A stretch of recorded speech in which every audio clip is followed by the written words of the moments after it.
Hello, everyone. NXT was supposed to be on Tuesday night, but there was a baseball game on. So NXT aired last night. So here's your match results. What happened? 6 matches. The opening match was British Strong Style, the tag team of Pete Dunne and Tyler Bate. These guys need to team up a lot on NXT UK when I was still around. They took on Gallus with Joe Coffey at ringside. One-sided match I ever saw in my life.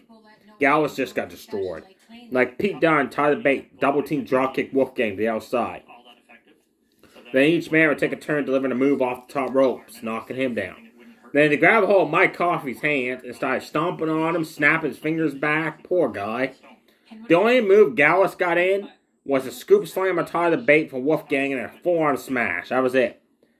All Pete Dunne and Tyler Bate. Tyler Bate did an airplane spin on Mike Coffey. As that was going on, Pete Dunne pinned Wolfgang for the 1-2-3. After the match, Joe Coffey attacked. 3-on-2 beat down into Rich Holland of the Braun Brutes. Pete Dunne's tag team partner on SmackDown ran out. Running shoulder tackle Mike Coffey. Knocked down Joe with a right hand. And then Gallus took off upstage. Probably going to lead a 6-man tag. Next up, #1 contenders match. The winner of this match will face Becky Lynch at Halloween Havoc later on this month. Night 1, because it's going to be 2 nights of Halloween Havoc, 1 week and 1 after the next week. This came about when Becky came out. Oh, she had an open challenge. The Valkyrie, Indy Hartwell, and Roxanne Perez came out to accept it. Now, before I get to the match, which was pretty good, even though Indy Hartwell was in it, Indy Hartwell said before the match, she said that the Valkyrie, you won the title years ago, you have vacated due to injury. That never happened to me. Bullshit. You won the championship, and you vacated it due to injury, and also because you were drafted in Monday Night Raw. So get your facts straight, Hartwell. Like I said, it was a very good triple threat match, back and forth, a lot of action, but Indy Hartwell sucks. Like, the reason why is because she puts no effort into the moves. Like, she picked Roxanne up and gently scoop slammed her. She gently clotheslined the Valkyrie now. Like, every move she did, she does it gently. Like, there's no force behind those moves. The Valkyrie came off the top rope, missile drop kick, both went them down, roundhouse kick, both of them. Enziguri kicks, like, she was cleaning house, and she was my favorite to win the match. Roxanne started attacking her. Then her and Indy did a double team move. The Valkyrie sent her to the outside. And then they started fighting each other. And Roxanne hit Hot Pox out of the corner on the Indy Hartwell. Then all of a sudden, Kaden James interfered, pulled Roxanne off the pin cover. Now allowed the Valkyrie to sneak in, deliver a top rope splash on the Indy Hartwell for the 1-2-3. You find out later on backstage, Kaden James did that because she said Roxanne Perez has had her chance as NXT Women's Champion. Where's my chance? That was it for that segment. And now it's announced, made official, Becky Lynch will defend her NXT Women's Championship next Monday on Raw against Tegan Nox. Whoever wins that match will face the Valkyrie at Halloween Havoc in a few weeks. Next up, Gingy against Blair Davenport. We're supposed to have this match at No Mercy and the week before, but due to backstage attacks from both Wenham, it never happened. So finally we had the match. And during Blair Davenport's entrance, because she has like smoke and all that, Gingy attacked from behind. Bell rang, Gingy just stomped away on the back, drove the knees to the back of Blair Davenport, running clotheslines, running neck breaker. Then Blair Davenport went outside the ring, grabbed a steel chair. Gingy stopped her. She went and used the steel chair. Referee grabbed it away from her. Blair Davenport grabbed out a steel chair. They played tug of war with the steel chair. Referee grabbed that second steel chair, pulled away from both with them, and that allowed Gingy to roll up Blair Davenport for the 1-2-3 and a fast win.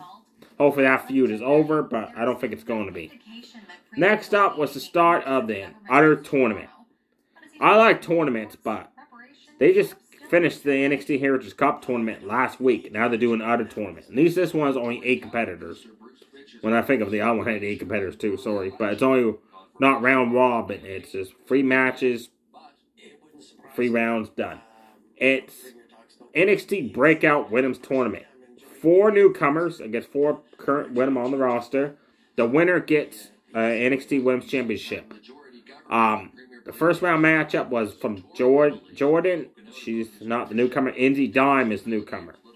She's more technical. Like, she applied a torture rack, and she held that on for 5 minutes, just torture racking the whole hell out of Jordan. But Jordan refused to submit. Then she applied an ankle lock submission for a good 3 minutes. Jordan got a hold of the bottom rope to break free of that. Then Izzy Dime went off the top rope for a moonsault. She crashed the burn. Then Jordan quickly went up the top rope and delivered a split-legged moonsault, which she did not block that move, and she did No Mercy against Blair Davenport for the quick win. So Jordan advances in the tournament. Next up, this match was set up from a Twitter war. Thea Hill and Jacy Jayde was having words against Lola Vice and Elektra Lopez. That led to a tag match. I love this tag match. A lot happened in the match. I wish it went longer than it did. Lola Vice, man, when she delivers those roundhouse kicks, enziguri kicks, she puts some, like, force behind those kicks. They isolated Thea Hill, worked on her in her corner. They Irish whipped her in the corner and the clotheslined her when she came out of it. Elektra Lopez scoop slammed her.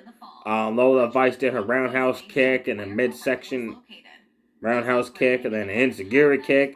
Thea Hill finally made the tag, but the referee didn't see the tag. So they grabbed hold of her and Irish whipped her back first in their corner. Thea Hill came out of the corner, cartwheel past both Wyndham, tagged in Jacy Jayde. Jacy Jayde came in, cleaned house on both Wyndham. Then she suffered a double team for a little bit until she made the tag. Then Thea Hill quickly jumped in. Her Corona Lola Vice transitioned that into the armbar submission for the tap-out victory. After the match, Duke Hudson and Adrian Chase was at ringside. They congratulate the both Wyndham. So, I'm curious, is Jacy Jayde going to turn face, or is Thea Hill going to turn heel? One's got to turn. Guess it's a weird tag team having one as a face, one as a heel. And after the match, you could tell that Lola Vice and Elektra Lopez wasn't happy with that loss. So I think that rivalry is far from over. Your main event was for the North American Championship. Trick against the former champion, Dominik Mysterio, which had everybody for Judgment Day as corner. Before the match, Trick told Carmelo Hayes, I got this. I don't need no help. So Carmelo Hayes was like, okay, you got this. Fine. He left to the back. Great main event, back and forth action. When that bell rang, Trick went right after Dominik, which was smart. Roundhouse kicked him, spine buster him. Irish whipped in the ropes, delivered other spine buster. Grabbed him, hoisted him up, bookend. Running knee to the face. Finally, Rhea Ripley caused a distraction and allowed Dominik to trip. Trick started stumping away on his back, driving knees to the back. Delivered the 619, went for the frog splash. Trick moved out of the way. Hit a running kick to the face. Then Rhea Ripley slid in her title belt. Trick looked at it, went to pick it up as the referee was dealing with Damian Priest, Finn Balor, JD McDougal outside. Dominik DDT Trick onto the title belt. Trick kicked out just in the nick of time. Dominik started doing the Free Amigos. He never connects with third one. Trick countered it, scoop slammed, went to do his finisher. Judgment Day all jumped up on opposite corners of the ring. Referee was dealing with everybody. Trick backed up in the corner, like I said, to do his running finisher. And Finn Balor smoked in the back of the head with the Raw title belt. Jumped off. Dominik then knocked down Trick. Frog splash across the back. 1, 2, 3. Two-time North American champion now, Dominik Mysterio. Judgment Day stood tall, celebrating to end the show. Now, some backstage stuff and in-ring stuff. Dragunov called out Trick earlier in the night and congratulating him on becoming North American champion. Carmelo Hayes came out and said, what's going on here? Are you trying to cause a breakup between us? And Dragunov said, no, I'm just congratulating Trick on winning the title. And he said, by the way, this ring is for former champions only. That's quite a burn to Carmelo Hayes. Carmelo Hayes, remind Dragunov, I have a contracted automatic rematch clause in my contract, so I will get my title back. And then Judgment Day came out, and that's when Trick told Carmelo Hayes, I got this, I don't need your help. So Carmelo Hayes went to leave the arena. He was stopped by Braun Breaker. Braun Breaker backstage said, look, I lost the title. I got more vicious, more mean, he said. Kicking ass backstage, taking out everyone. He said, I want to see that side of you. And Carmelo Hayes says, that's not me. And Braun Breaker said, well, how about I beat you up next week then. So next week it's going to be Braun Breaker versus Camille Hayes. Camille Hayes made a shocking announcement. His good friend John Cena is going to be in his corner next week. And guess who's going to be in Braun Breaker's corner? Paul Heyman. Because they announced it, it's been leaked and announced at Crown Jewel of Saudi Arabia next month. Roman Reigns will be defending his Universal Championship. He's finally going to get off his ass at home, off the sofa. He's finally going to start wrestling again. And he's going to defend it against John Cena again. That's been announced. So that's why both men are going to be in opposite corners. There was one. Oh, Baron Corbin also. He approached Dragunov and said that he wants first crack at that NXT World Championship. And Dragunov just held up the title, says just anytime, bring it. There you have it, folks. Definitely check out the opening tag match, the triple threat women's match, and the North American title match. The other 3 matches were good, but they were way too fast. They should have went longer than they did. Stay safe, everybody. Too sweet. Bye.